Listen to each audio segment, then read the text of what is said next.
फातिमा, फातिमा!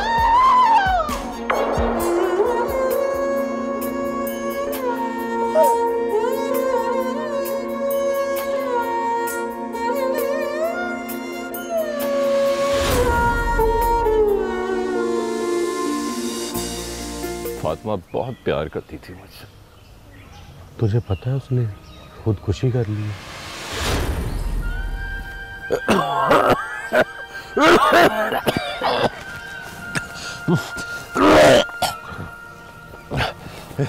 ये क्या कह रहे हैं भैया ना?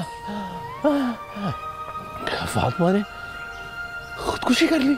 हाँ अकरम, मर गई है फातिमा। अब सोच चाचे और चाची का क्या हाल होगा। किस मुंह से माफी मांगू जिसको मैंने इतने गम दिए, उस दुनिया में ही नहीं रही। अकरम, सोच अब चाची और चाची पे क्या गुजरी होगी, और जिनकी जवान बेटी खुदकुशी कर ले। तुझे पता है ना अकरम, हमारे मुआशरे में जब एक जवान लड़की खुदकुशी करती है तो लोग कैसी कैसी बातें करते हैं। तो तूने फातिमा के साथ साथ चाचा और चाची को भी जिंदा मार दिया। अजीज भाई, आपने मेरा दुख और बढ़ा दिया। अभी यही दुख बर्दाश्त नहीं होता मुझसे। अजीज भाई, हम दोनों चाचा और चाची के पास जाते हैं और उन्हें कहते हैं कि अकरम को माफ़ कर दें। अब मुझ में तो हिम्मत नहीं है चाचा चाची के सामने जाने की। वो तो खुद ही उनसे बात कर ले। अजीज भाई, हम कोशिश तो कर सकते हैं ना। भाई, वो चाची और चाची से मुझे माफी मंगवा दे।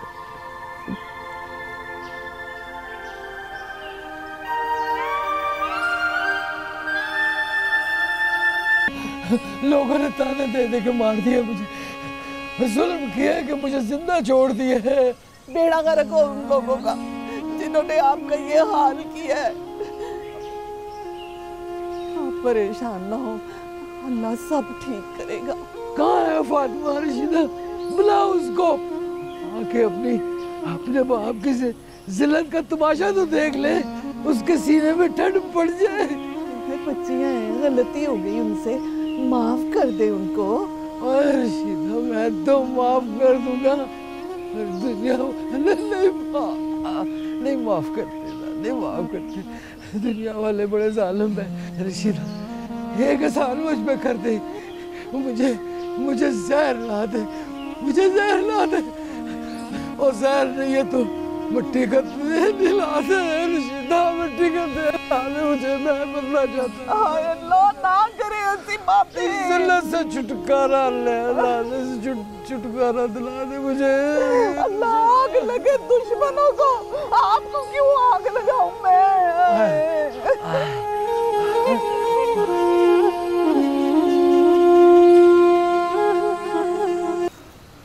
अजीज़ भाई, चाचे की ये हालत मुझसे देखी नहीं जाती। 2 दिन हो गए हैं, ना कुछ खा रहे हैं ना कुछ पी रहे हैं। अजीज़ भाई, आप कुछ करें यार। यार, चाचे का दुख बहुत बड़ा है, कुछ वक्त लगेगा भरने में। आप कोशिश तो करें अजीज़ भाई। हाँ, मैं कोशिश करता हूँ।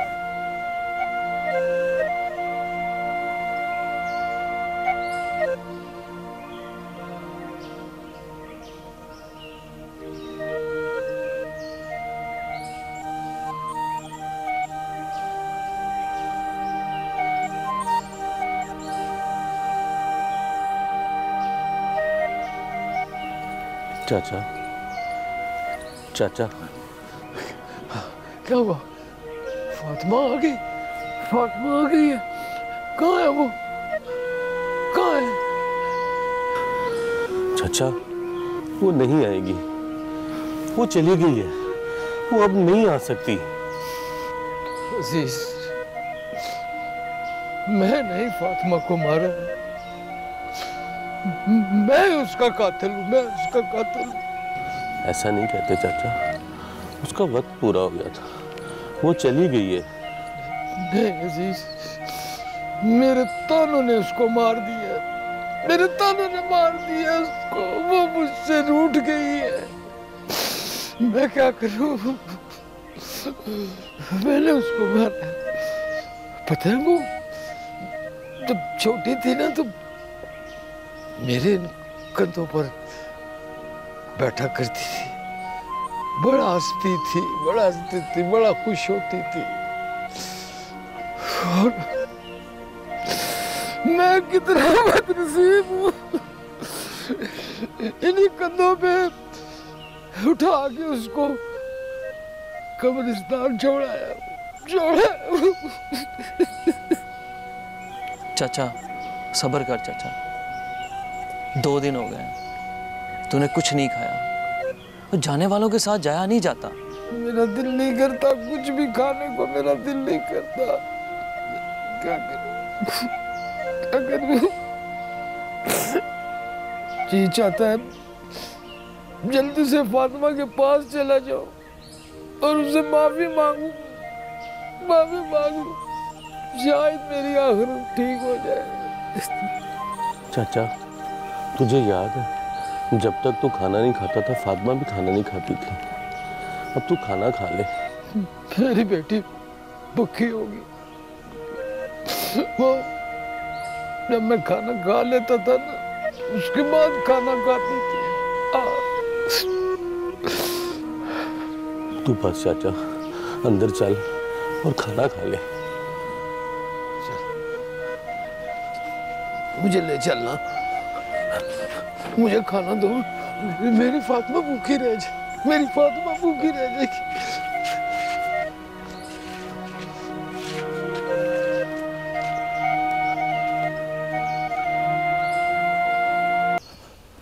अबे गुलाम मोहम्मद अबे क्या हाल है?